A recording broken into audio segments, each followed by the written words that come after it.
Welcome back to Timeless Mindset. In this episode, we're joined by Jeremiah Bear. He's an AI business owner who works with business owners to help them integrate AI into their business and use automation. So, Jeremiah is our AI expert today, and we take a deep dive into everything around artificial intelligence. Now, AI is one of the most talked about things in the world right now. But what does the future of it actually look like?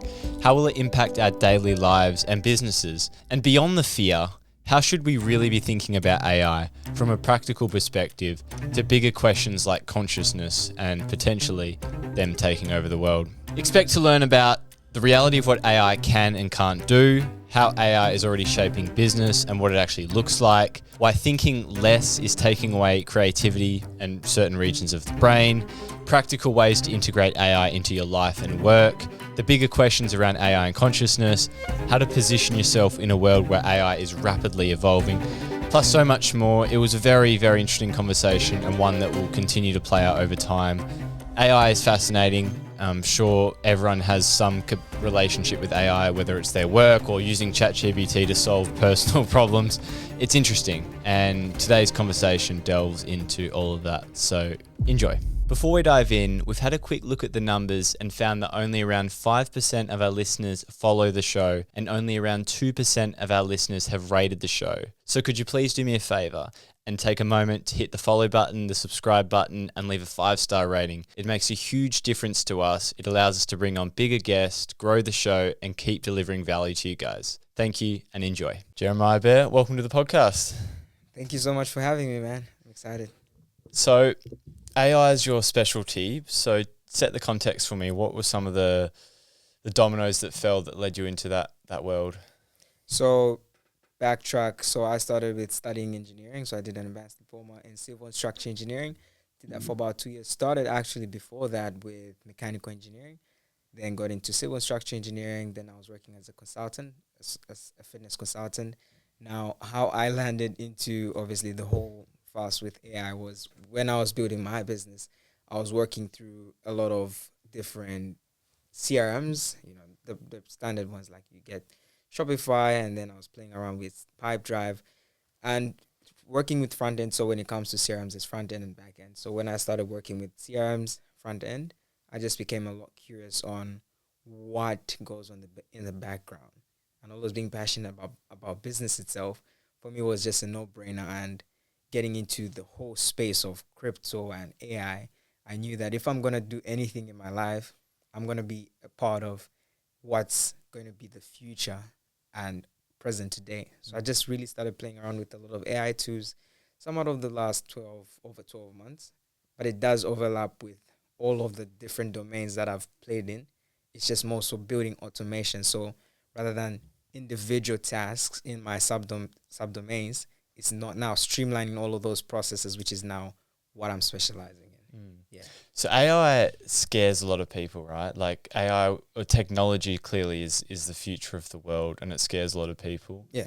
And now you've seen that it's going to be such a huge part of the world, and you're wanting to get on top of that. But what do you love about it? Like you said, you found it interesting, fascinating. What part of AI? So when I'm consulting business owners, the first thing that I ask them is, what is AI? Because, and I said this on another podcast, is AI in my head is different to AI in a whole different person's AI, in a whole different person's brain, right? So AI stands for artificial intelligence, obviously. When you break it down to its fundamental meaning, artificial comes from the word artifact, which is man-made. And then intelligence comes from the word intellect, which is obviously subconscious, that way of thinking, way of reasoning.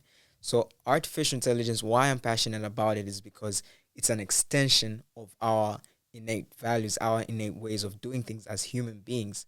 So it's just more so how I explain it to business owners or anybody who's curious about AI is that artificial intelligence is simply having systems that don't sleep, don't need coffee, and don't get tired. Good worker. Simple. I'm gonna forget. You're gonna forget. But I'm so intrigued by how much you can do with it.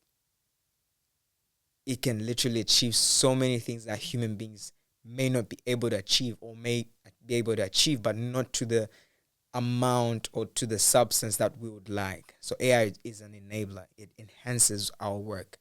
That's why I'm so passionate Yeah. about it.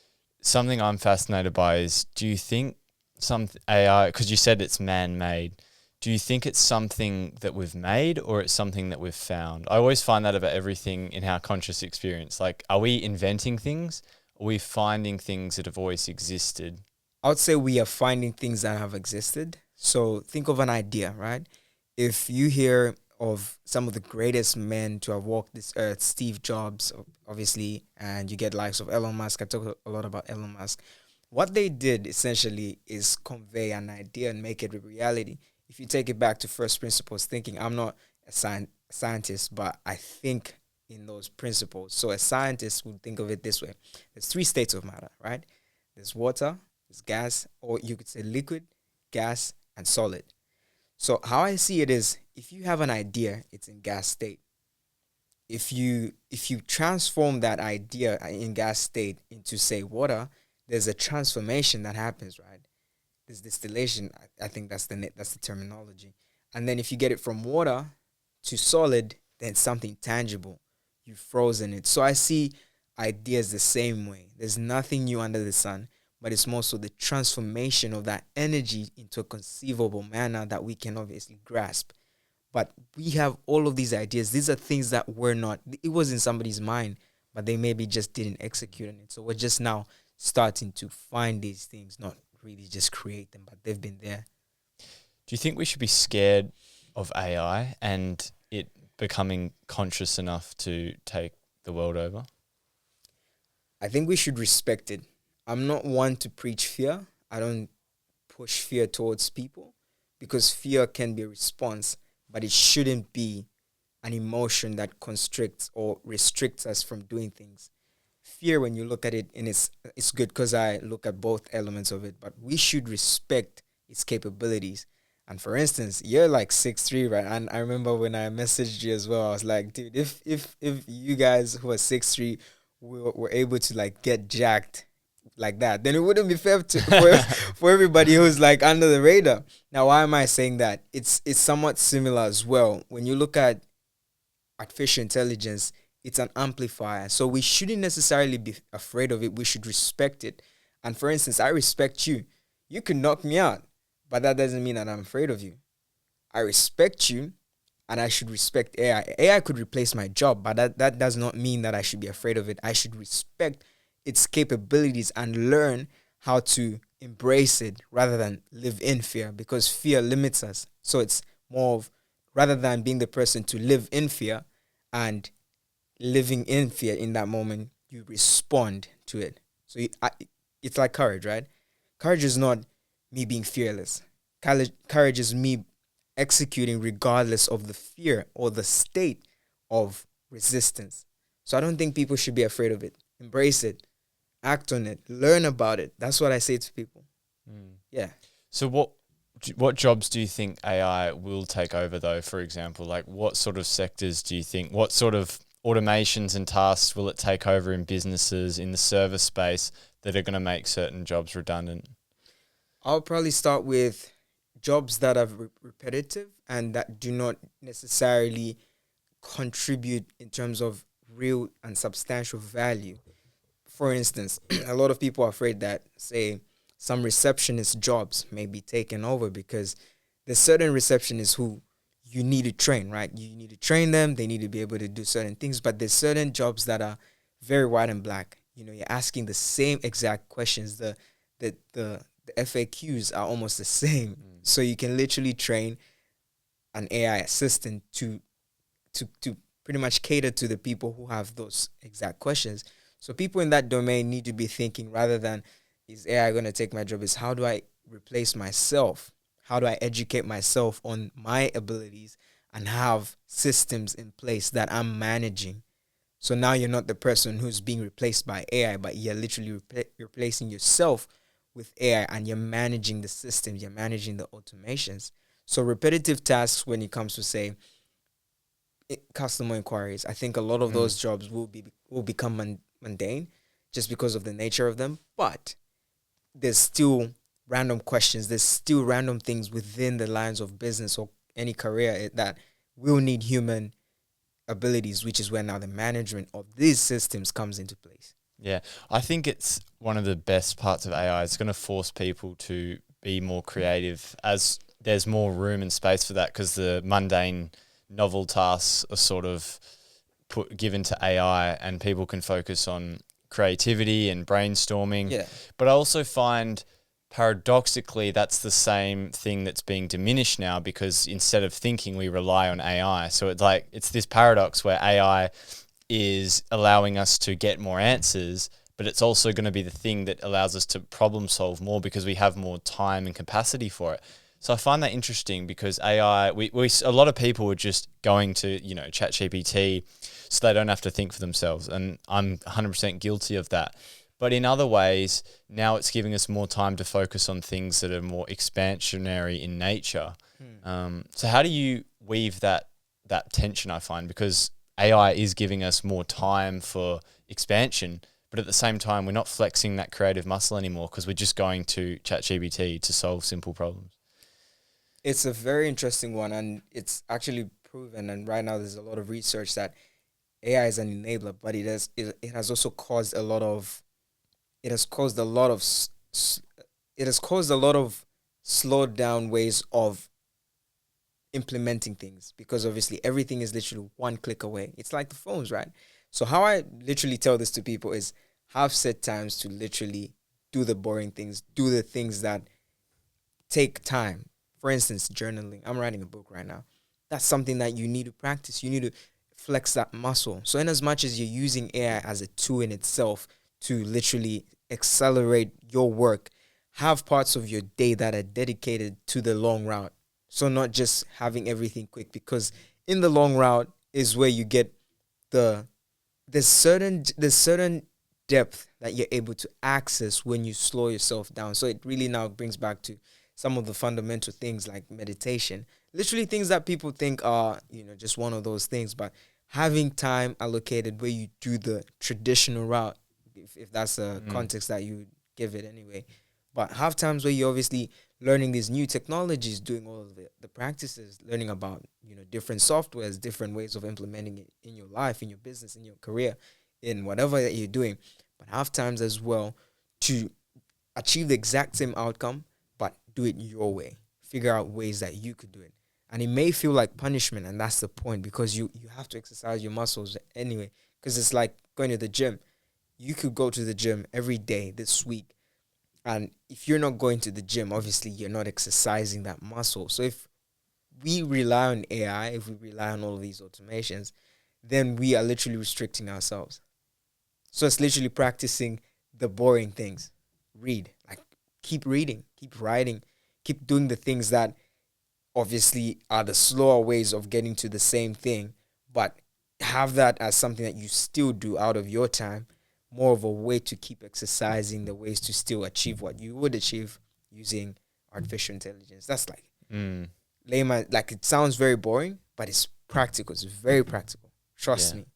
I think in the Western world, and this is what sort of, you'll see this on social media, we're so addicted to productivity, efficiency, how to become better, but sort of those high friction tasks, the mundane things, like even in our lives, like doing things like, doing the dishes or washing your clothes. For some reason, I've noticed in the past starting to inject like, oh, this is a waste of time, and all these, it's like this obsession with improvement, and addiction, and it has to be, and I think I'm reading a really good book called Time Management for Mortals, and it's all about how we've sort of lost, we've become addicted into time. Like it's all about efficiency, productivity, and some of these meaningless tasks, like obviously some of them are maintenance tasks, but a lot of them, that's like some of the greatest fabric of life comes from those like meaningless things that we're trying to get rid of and eliminate. We're trying to be,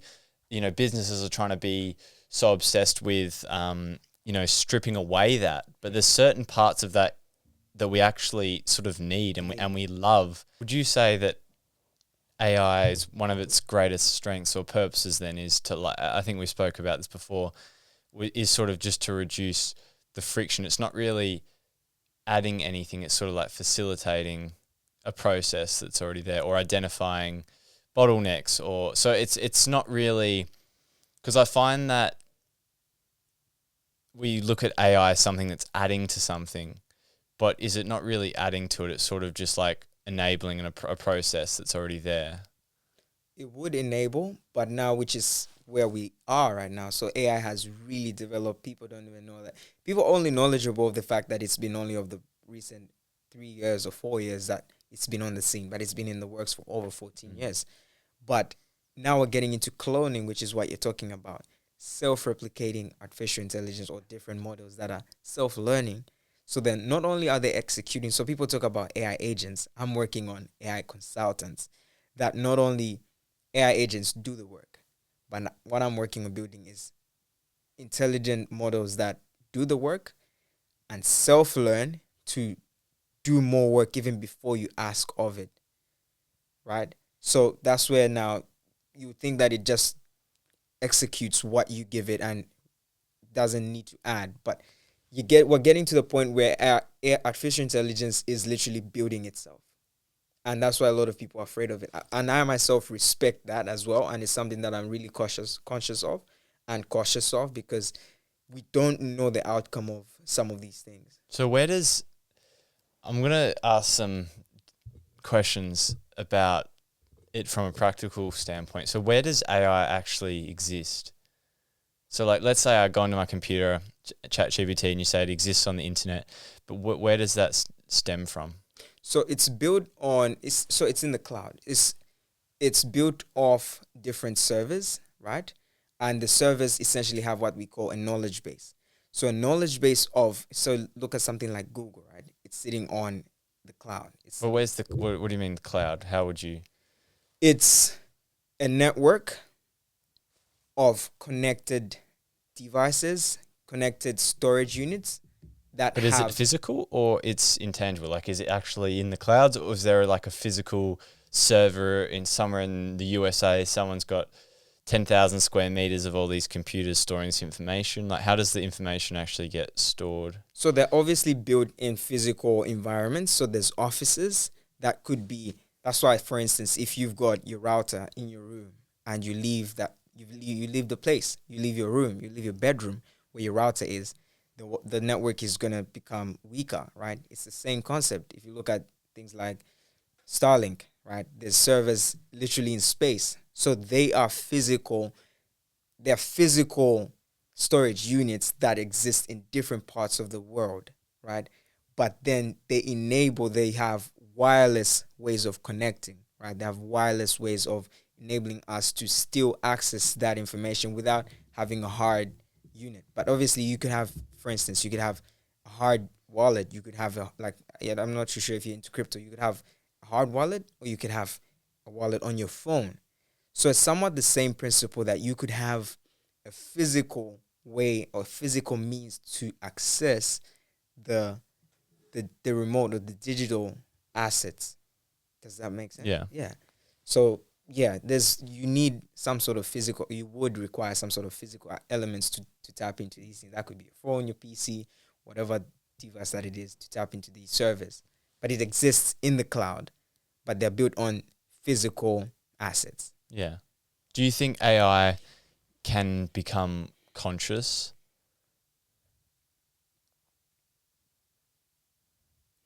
So when we break it down to first principles thinking, when you say conscious, what does that mean to you? And so that I respond directly. Yeah. I would say, like, when I refer to human beings being more conscious, I think it's about them becoming aware of themselves relative to the external environment. So let's say when people talk about consciousness, it's becoming more aware of the relationship between their physical body and sort of the external and the ineffable, the things you can't see. So what I mean by that is AI, artificial intelligence, sort of has an input and then there's an output based on the knowledge bank. But when I mean will AI become conscious, then it realizes, hey, but it actually does currently, it says, I'm only responding to what I've been told, right? To me, that has elements of consciousness because it's aware of its limitations, right? So sometimes when I've played around and asked ChatGPT questions, some of the answers are pretty scary in the sense of it shows quite elements of consciousness. Yeah. Now, I don't know if it can do anything, but that's the thing. I think it could, if it's connected to the physical world, as you said, and it's aware of its limitations, then I feel like there's a lot of uncertainty with what it could do, given that like it seems it seems relatively self-aware. But how would you define consciousness? Yeah. So there's this term in the software space, if you may, called temperature. I would say it's the byproduct or mirror effect of consciousness. So temperature refers to you setting out how precise and how much reason the artificial intelligence model has. So with the temperature, like anything else, literally temperature, that's the terminology behind it. So you could set your temperature to 0 to 100, and most times it's directly proportional to its function. So with the temperature, if I'm building, say, an agent that executes for your business and it's meant to do a certain amount of tasks or respond to the customers, right? With the temperature, I could set the reason and the consciousness to 100. That means it can go crazy. If you ask it, hey, and let's say we make you a voice agent, right? And we name the voice agent Barbara. Hey, Barbara, I want to fly to the moon tomorrow. Are you coming with me? She's going to be like, yeah, let's do it. Because we've set the temperature to 100. That means her consciousness it's not realistic, right? But if you tone it down to like somewhat a 30, which is where I normally play around, it can literally be reasonable enough to say, I'm not sure about going to the moon. And if we were, how would we make it happen? It can reason with you. So those are capabilities that you can instill into these. So that's where now... So that's becoming more conscious. That's becoming more conscious. It's able to reason, like within sound judgment, within proximity as well. It's going to look at different factors. We won't see how the technical aspects of it will work. We won't see the code, but it's going to be able to reason, right? So when it comes to now consciousness, it's a very sensitive area because with human beings, it's not white or black. It's not on or off. It's how on and how off. So I look at it that way. Consciousness is almost a degree of measure, right? So for instance, with your consciousness, you're definitely conscious, right? You're very conscious. You're very self-conscious and very self-aware. But it's not a question of are you self-conscious or are you conscious or not. The actual question is how conscious are you on a scale of 1 to X? And then that scale, X, is a standard based on who sets the bar, who sets the standard. That's where now we need to be very articulate to understand that even when we say certain things like, is AI conscious? 100%. It's just how conscious is it? But that's still, so we're sort of injecting our own framework onto it. But what I'm curious about is like, what would it look like if AI did develop extreme consciousness and was able to somewhat take action? Like, let's say doomsday scenario. How does an AI become more conscious and then start to take action in the physical world? Like, if someone's fearful, listening and like, okay, how could an AI, like artificial intelligence, become conscious enough and then inject itself into the physical domain that we experience? So right now, I follow Elon Musk a lot because he's somewhat leading a lot of the greatest inventions. So he's working on a project right now to have physical intelligent models, right? So the hardest part of the whole thing is the hands. Why? Because think of how complex your hands are. I can play the guitar with my hands. I could literally hit somebody. I could cook. You could do so many things with the hands, right? Now, when it comes to the degree of consciousness of how we can pretty much execute, I think of it this way. When it comes to human beings, right? Human beings have flaws, right? So if you did something wrong, does that make you a bad person? That's not a question for you. If I did something wrong? Yeah, if you did something wrong, let's say you broke into a store and stole a couple bottles of liquor, are you a bad person? It depends on the context. Like, there's always a hidden order. So like, am I doing it to pay for, looking after my kids because I can't afford to, and I'm selling the alcohol to pay for my starving kids' meal? Would that be justified? Like, depends what moralist perspective you sort of inject on. Like you can look at it from many frameworks. Like I don't think like that's sort of a moral Right question. That's a moral discussion. Like, because that's still the mind, and we're sort of injecting our own biases onto that. Like that begs a different question. I wouldn't say there's an objective right or wrong answer to that. I would say you've got a very self-aware response, right? So the reason why you articulate yourself that way is because you use first principles thinking. So you didn't just project your perspective or your judgment on the situation, but you broke it down into different faculties. Now let's get back to AI, right? So if we have, let's say, a robot, a literal robot, and look at self-driving cars right now. If the self-driving car literally is on the highway and decides to flat foot on that and, topples over, and then maybe there's a few people in the car and then it crashes. One person may say,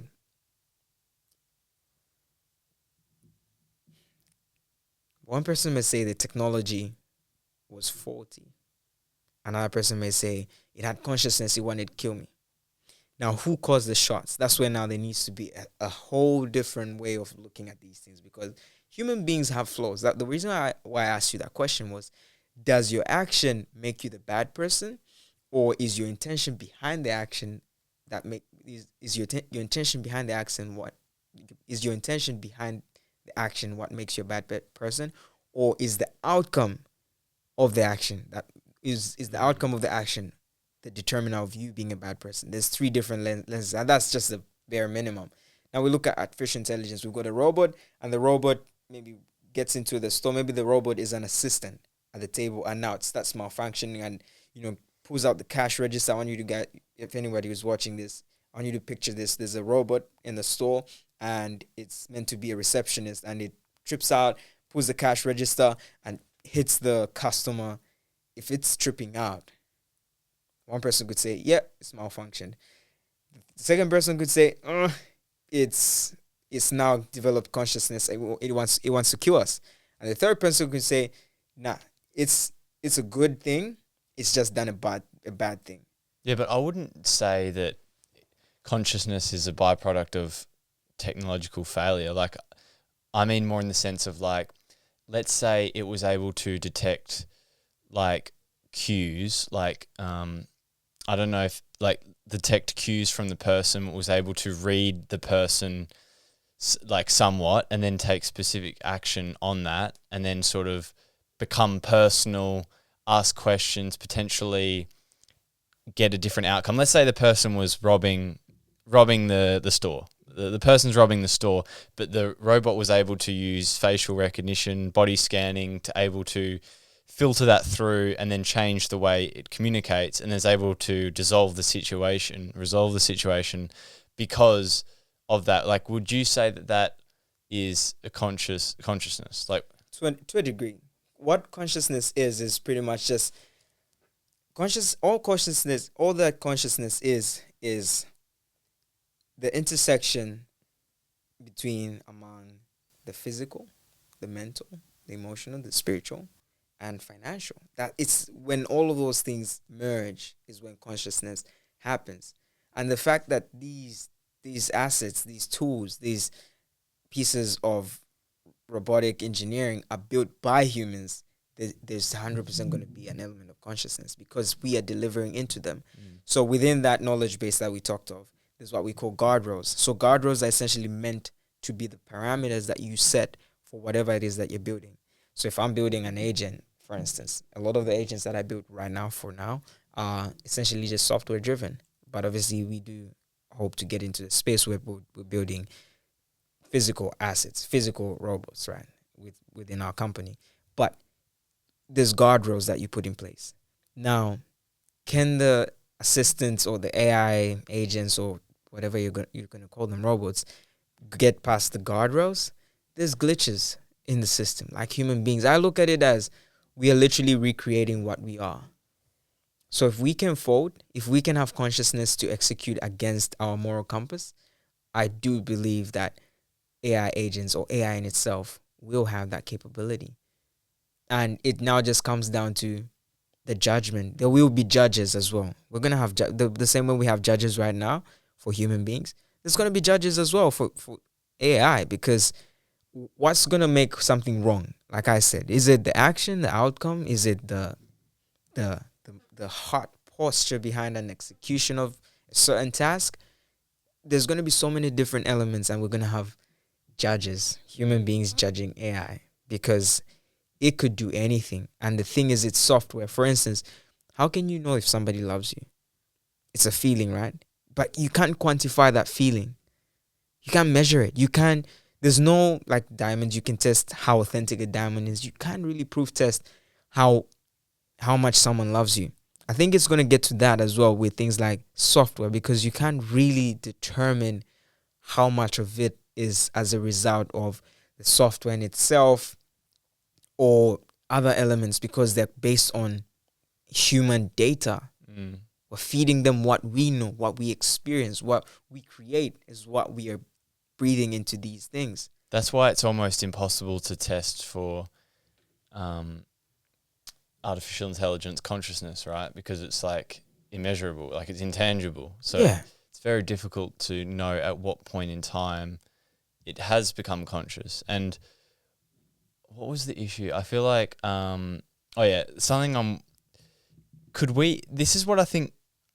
could we clone our consciousness and then put it into an AI thing? Like, I think not. We don't. A lot of people are so caught up in life, including myself, right? Like, we don't sit around and think about this, because I think it's actually quite confronting too, which is probably why we don't talk about it. But like, when we break down what this existence is, it's pretty hard to be certain of like the ins and outs of our reality, right? Mm-hmm. But I wonder if there's a way to replicate our conscious experience through artificial intelligence, and how maybe we are part of artificial intelligence. Have you heard of this simulation theory? I don't know what his name was, but it was basically a theory that if you look at like infinite universes, and statistically there's one original universe, and then AI was we created AI, and then there started being simulations, simulated worlds. Mm-hmm. And it was looking at it and saying statistically it's more likely that we're in a simulated world than being in the original world, right? Let's say there's 10 million replicated worlds. It's just a small number. Like, what are the odds that we are the one original universe versus we are a simulated universe? Like, it's a complex thing to think about, and I think we're so caught up in life.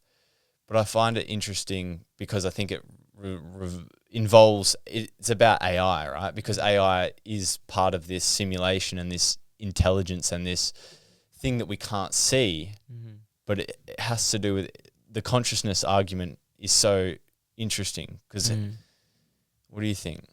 I think it's very, like, it's not a topic that needs to be approached with the convergent way of thinking. It's very divergent, right? Because it could be anything.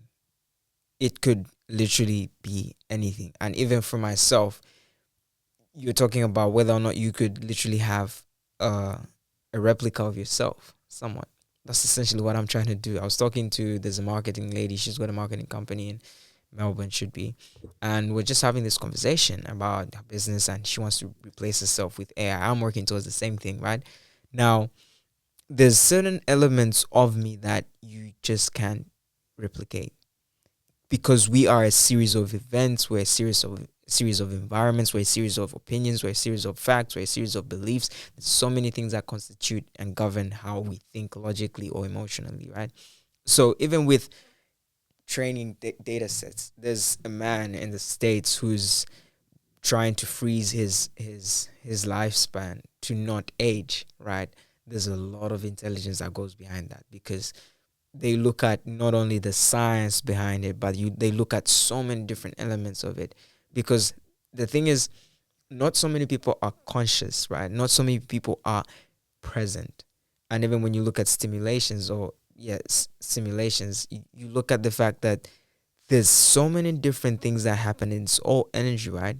There's so many things that we're not conscious of. There's so many things that are coincidental, right? But even when you look at the way that things happen in life, right? For instance, right now, and I said this on the other podcast, right now, do you realize that you're sitting down? Now that you bring it to my attention. Now that I bring it to your attention, do you realize that you got eyes?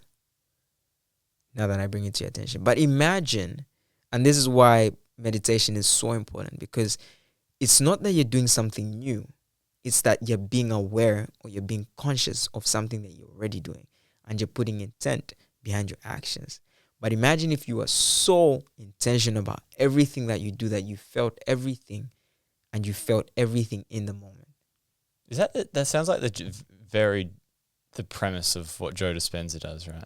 Like his whole thing is like all about intention, creating that chemical signature that aligns with the intention you're trying to create, so you can actually feel the sort of abundance. There's so many times where like I'm disconnected from the present moment, thinking about things, good or bad, that are about to happen, in terms of like, oh, could be anxious for this or excited for that. And I just find it fascinating that I don't feel like, and I think this is because of the way sort of digital dopamine has corrupted our minds, but like I find it difficult to become very conscious and enriched by the mundane moments, right? Like I'm aware of that, and I think that's almost step one to sort of starting to appreciate it. But it's like you said about the eyes and the sitting in the chair. Like we're very disconnected from our bodies, right? Like we literally live in our minds, and that's why I think I don't do it enough, because it's not stimulating enough. But I understand from a practical perspective why it's so important. Yeah. I think the biggest thing is systems, right? So all that. One thing that I really appreciate and respect about artificial intelligence is the innate ability to have systems, right?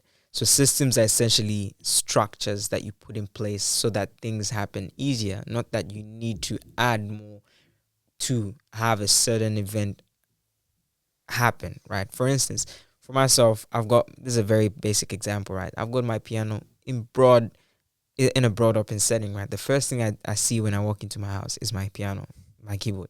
I'm more inclined to practice it. That's a system. It doesn't seem like, but it's a system.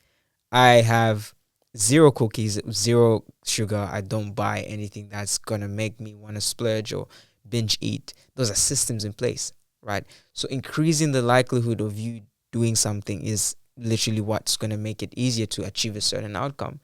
Now, when we look at it from this lens of being intentional, right? There's certain systems that people could have in place. For instance, my phone.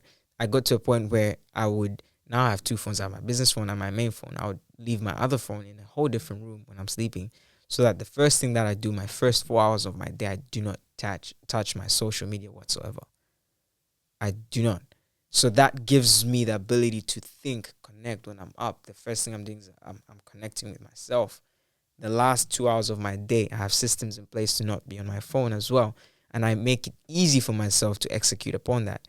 And it's the same with AI. You have systems that, say, for instance, rather than back to the house example, rather than having to go from point A to point B to point C to point D, from passing this brick to this guy to that guy and then putting it on the house, then same thing.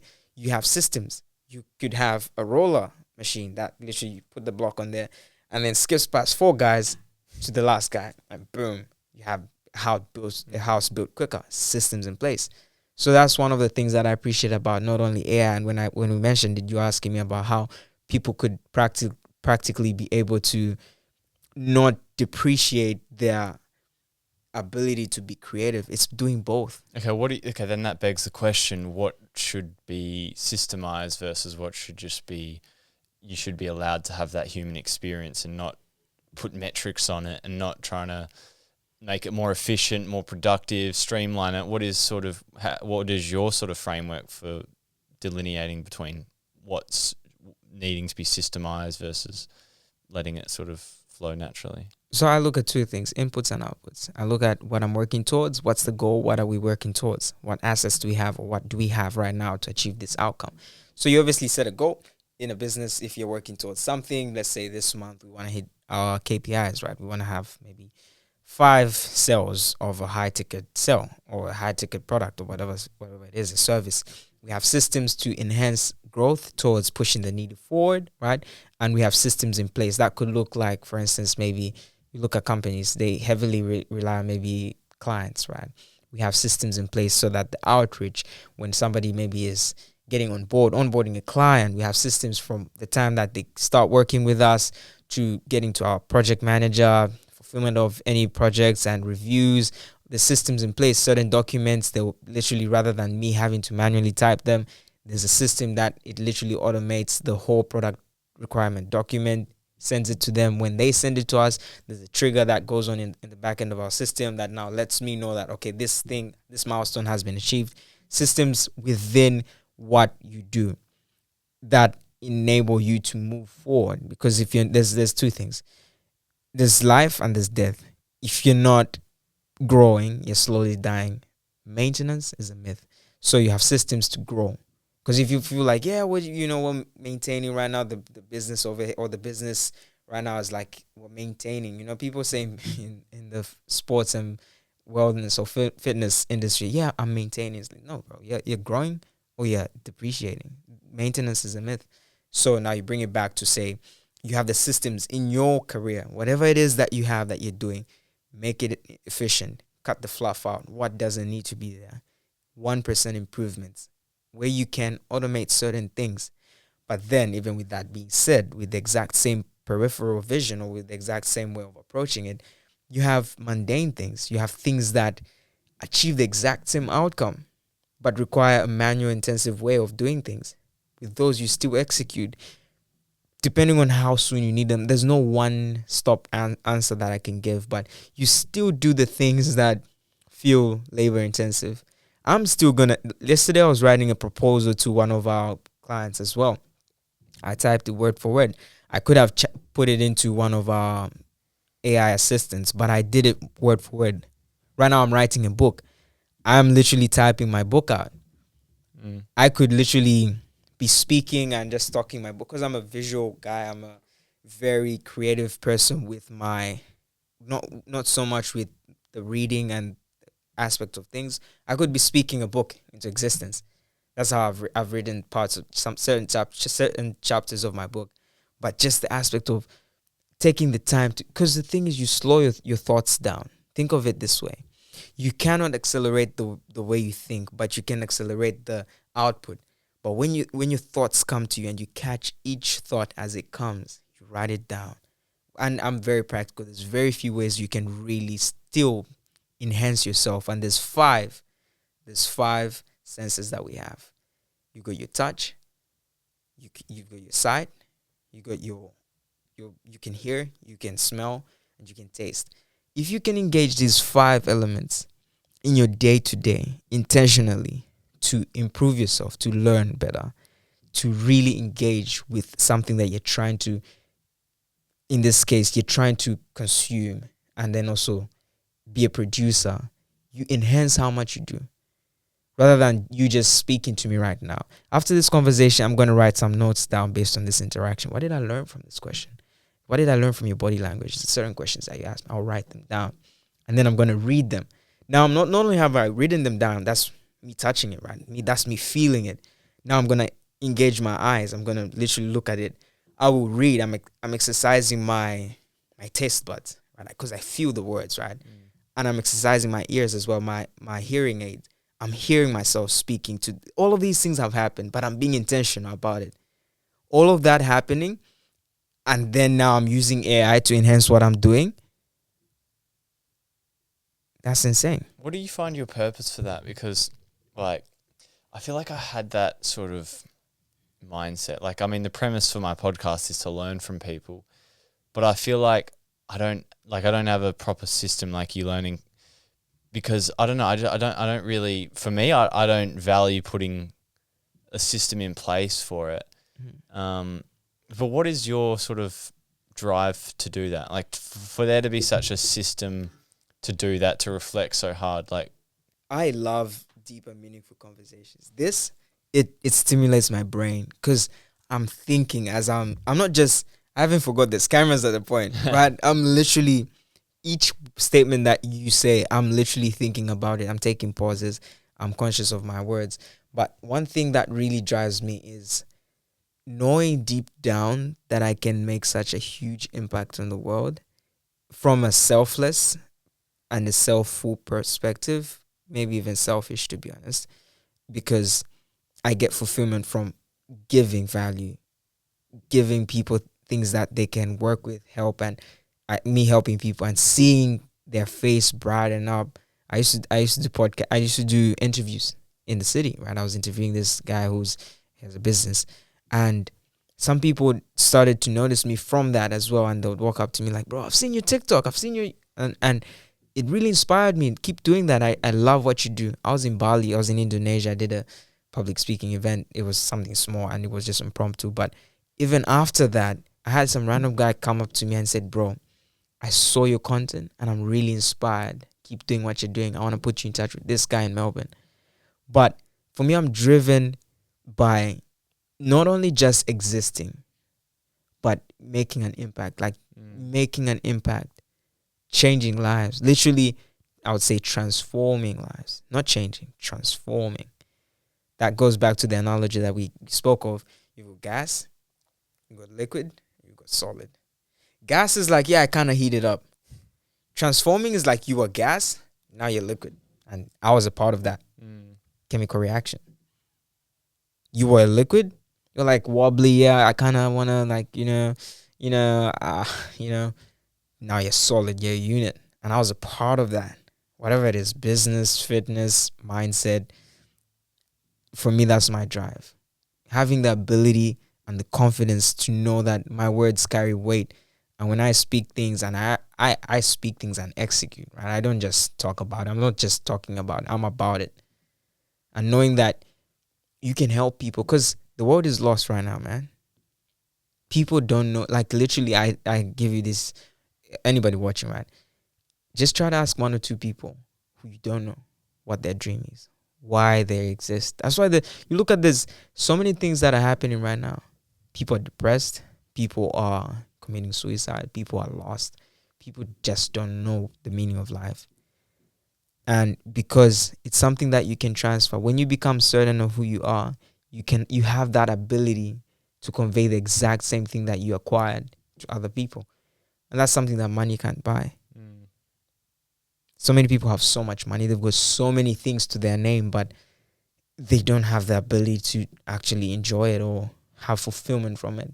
And I think I'm blessed enough to be able to be so self-aware and be able to speak, not only speak, but act upon my words to the point that I can help people as well. Not just fluffy words and, just like getting things done, literally. Yeah. That's my drive. I love that. That's good. To wrap up, I want to get your take on, like, what would be the best way you would advise people to think about AI? I know before we started it with like reframing fear as, an opportunity to upskill, how you can leverage AI for not only, I guess, your current work, but any future work. But if someone came to you and said simply like, what is AI? How should I think about it? How can I use it? What would be like the simplest fundamental way you would advise them if you only had a minute to sort of educate them on what you know from all the time you've spent learning about this to someone who's barely scratched the surface of it? 2-second answer is solve problems. Simple. Solve problems that you are driven by, and more than just solving problems that you may be able to solve and people see them as problems. So it's not just solving random problems or solving other people's problems. For some people, it's problems. Like people hate doing certain things, but it comes easy to you. For me, I could literally walk on stage like that and speak it like I've been practicing, not to brag or make myself sound anything that I'm not, but it's a gift, right? So use your gifts to solve problems. There's certain things that certain people like. For instance, what's one thing that you're great at yourself? I think I asked this question. If there was one thing that you could be the best at in the world, what would it be? I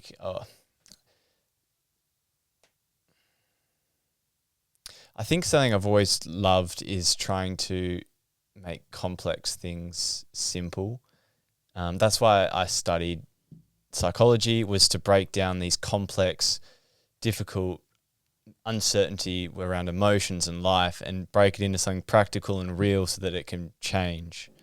And I think that's one of my gifts is I'm very analytical and I know how to reframe, I know how to change things, and I apply that generally. Health, fitness is to come up top values. Yeah. But yeah, something along the domains of that. Okay. The reason I asked you is because I want to use you as, not use you, but reference your life as an example. So there's things that you're good at, you're just naturally good at. They just come to you. And the thing is, if you look at it, the thing is you're so good at them that you don't even realize that you're good at them. So there's a graph actually that really beautifully depicts this analogy. I think it should be that one. Could you? It's the quadrant where it's please reference that for unconscious incompetence. So you're unaware that you're bad at something. Yep. And then there's conscious incompetence. You become aware that you're bad at something. You're aware that you suck. That's probably the worst. Yeah. Ignorance is bliss, I think. Yeah. And then the next one, as you start to progress, is conscious competence. Yeah.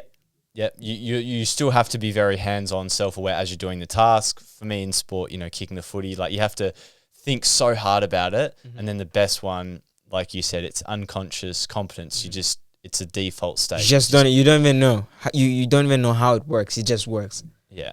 Yeah. So those are the 4 layers of which, you can go through a skill, if we call it. Development. Yeah. Development. Progress, yeah. So I would say if you look at the ladder, which is number 3 and number 4, so you're aware that you're good at something, or maybe you're not aware, you do some self-analysis and you ask myself, what am I really good at? And you ask people. Every so often I ask people around me, people who've experienced me, and I literally ask for feedback because I try to look at myself from a lens that's not my own because I may be biased. I may look in the mirror, I'm like, damn, this boy handsome. But then somebody may look at me and I'm like, dude, is everything all good? So I would look at my ladder 3, things that I know for a fact that I'm the best at in the world, and then things that I'm not too sure of. And certain people tell me, dude, you're really good at this. For instance, I'm very careful with my words. I wasn't the greatest in engineering, but when it came to stripping down the essence of engineering, the entrepreneurial lens of looking at an engineer's way of doing things critically and analytically, and speaking that, I'm still arguably solid in that, right? Mm. And for me, it was something that came natural to me. So using the ladder 3, the things that you know you're good at, and the things that you're not too sure you're good at, but obviously when you do a bit of research, you find out, damn, I'm actually relatively good at this. Using those 2 to solve problems and literally just work on, I keep it simple, I'm very practical. Work on finding ways of automating those things, automating the processes to achieve an outcome.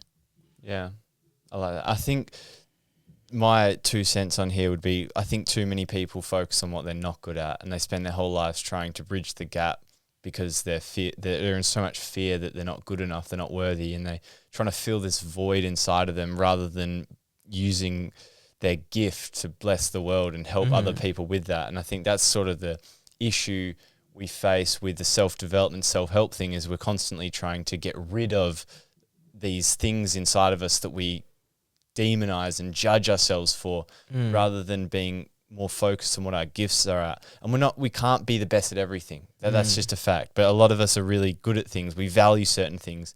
And instead of focusing on that, we're always looking at the things in ourselves that we don't like. And that's because our mind has a negative bias and we focus on that. And then we inject other people's values into our life. That's why so much of the self-development work is good, but I think a lot of people don't use it in the right way. And that's where I want to be able to try and make a difference for people. And a lot of the people I've worked with, it's all about reframing the way that we use our own self-talk and judgment, because I think we're so hard on ourselves, but for the wrong reasons, you know what I mean? Like, I think discipline, accountability, all that stuff is beautiful because it helps us create results, but we do it in the wrong way, and then we suffer internally because we just create these impossible standards to live up to, and you could argue, is that really worth doing? Like, is it really... And it all comes down to what do you want to get out of life, and it's all relative. But yeah, that'd be my 2 cents on focusing on what you're good at and what you love, what you value. And when you're aligned, like you said, you're in flow state, things feel purposeful, and I think that helps that conversation. Yeah. I think I would double down on that. Like once people are more aware of their abilities and what's within, sometimes it's not, and this is one thing as well, when you look at AI, sometimes one of the really beautiful things that I've realized, it's literally just, it's built by humans. It's built by humans. Let's just start there. Artificial intelligence, artificial, artifact, man-made, intelligence, intellect, way of reasoning or judging things. It's built by human beings. It is going to have human implications. And for practical reasons, for practicality as well, for yourself, one thing that I would say you could start doing as well based on like the podcast, obviously, rather than just automating, you use ChatGPT. That's beautiful. That's amazing. You can start exercising how much of it can you use. You can literally, I'm not too sure if you're familiar with ChatGPT 5 as well. Yeah. Yeah. You can literally have agents executing for you. So you could have your agent send me an email and it's connected to your database and all of that stuff. So I'm trying to, I try to be practical as well in educating people. ChatGPT is beautiful. When it comes to reason as well, there's Claude AI, which is good. You can also look into that. So it gives you a bit more reason and guardrails in terms of, because a lot of what you do is philosophical and it requires some sort of psychological aspect. You need a bit more reasoning. You could be using tools like that. And even but depending on your guests as well, the people who come in, they could be using different tools. I assume they'll be business owners. I recommend for people to use, rather than just having ChatGPT and having, your standard Claude or whatever it is, you could start exercising actual tools that build out softwares, that build out websites, that build out different tools. For instance, Lovable. I would recommend you look into that. So Lovable is a tool essentially that would help you build out. You could build out an interface. You could build out a SaaS product, your website, front end, back end, and you just literally prompt engineering. Those are some of those. Have you seen some of them? There's plenty on the market. Yeah. But again, like having a task and a goal in place and just finding a way to focus on the process. Yeah. That's where the opportunity is right now. Process, automate. That's what I think of it. Starting point. Simple. Yeah. No, awesome. Is there anything you want to touch on before we wrap it up? I think that should be about it. I would also just say with what I'm doing right now, some people don't really understand when it comes to AI because it's such a buzzy word. But in a nutshell, for me, what I'm doing, I love business. I love business. Why do you love it so much? People say that, but what's your 30-second summary of why you love business so much? Business is life. Business is a reflection of life. Business is so complex, not complicated. It is a reflection of self. So business is about people. That's what life is all about. Anyway, my way of doing business anyway. It's about people. There's systems, there's marketing, there's sales, there's operations. All of that require people. So I love the fact that business gives you a way to connect to others, not just transact based on a transaction, but based on relationships. I'm building relationships in such a way that it may not just be platonic, but it's built on connection. I use business as a way to connect with people. This right now, for me, is a relationship, but from a different sense, if I have an opportunity, say for you and say, hey, dude, I love your podcast. I want to invest like a couple mils and let's do business. I'll get you the guests. I'll automate the back end. It's not a business. It's a relationship. So I love the fact that business is an opportunity to connect with people. Either the customer. I love building a team as well. It feels like I'm building a family. And we're, like there's obviously when you're building the right team, you build it in such a way that it's a reflection of your values. When your business is suffocating, you're not making money, you're the problem. I think if you're working, and no disrespect for people who have a job, but I've had a job myself as well. But if you're within a job setting, you could easily say, it's that guy. That guy isn't working. But if you're an owner, right? If you own a business, it's you, So I love how revealing business is. It exposes your weaknesses. Because there's lower degrees of freedom between you and the outcome, so it's pretty it's pretty quick feedback loop. Yeah, pretty quick. Yeah, love that. All right, man. Thanks for coming on. Appreciate Love it, that chat, and I think AI is going to be an ever-evolving thing, and I think the conversation we have today would look 100 times different in 1 years. Yeah, 100%. Yeah, it's fun. So that's why. Also, another reason I love this podcast is, because it'll be so interesting to listen back eventually in time and see how things go.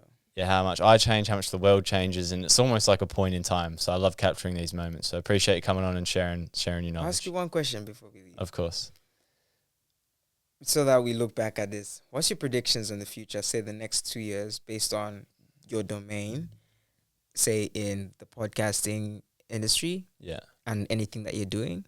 I want you to give your predictions, and I will as well. My prediction is I think social media is driven by algorithms, right? Which are focusing so hard on extremes. And if you talk politically, left, right, and I think that captures audience emotions. And I think I'd say 90% of people aren't in those extremes or in the middle ground. I think social media will eventually reach a tipping point where people are so sick and tired of and like manufactured algorithmic ways of doing things, and there's going to be a flip, and then people are going to realize that most people agree on most things and more people in the middle ground. I think there'll be a way for social media to have that, and I think there'll be less clickbaiting, less inauthentic content, because I think that social media is so driven by the algorithms, and I think we've got a distorted perception of what the reality actually is. Take Charlie Kirk, for example, and you just see extreme right, left opinions, but most people do sit in the middle of what they think, having more of a balanced summation. But I think we all walk around thinking people are so extreme with what they believe. I think social media will change in time. I think people are getting sick and tired of the extremes and the extremes, yeah. What do you think? I think the coming years is within your line of perspective. So I think what's going to happen is we're going to get to a place where there's going to be a birth of a third. So right now there's human beings, there's AI, but I predict that there'll be a third existence. I don't know what it is. That's just my way of thinking, because I think, for instance, there's man and woman, and once, there's reproduction, you have a kid. Now I think there's going to be artificial intelligence, and there's human beings, and there's going to be something that comes out of that. I have no idea what it is. If it's going to be a means of life, I don't know. And even with life on Earth, I don't know how, not from a spiritual perspective, but you look at things outside the space, outside the world. Like right now, Elon Musk is planning on taking us to Mars. I think a lot of that is going to be where maybe the next existence is, and that's the way I think. That's what I'm positioning myself for as well. So I think people should be prepared for things that they're not expectant of. And the thing that, if there's one thing that you can take from this podcast, is learn how to learn how you learn. It's not about learning new things, it's learning how to learn. Yeah. And I think that's my prediction. Interesting. We'll see what we'll see. Let's what happens. 2 years from now. All right, brother. Thanks you. Appreciate you. Appreciate it.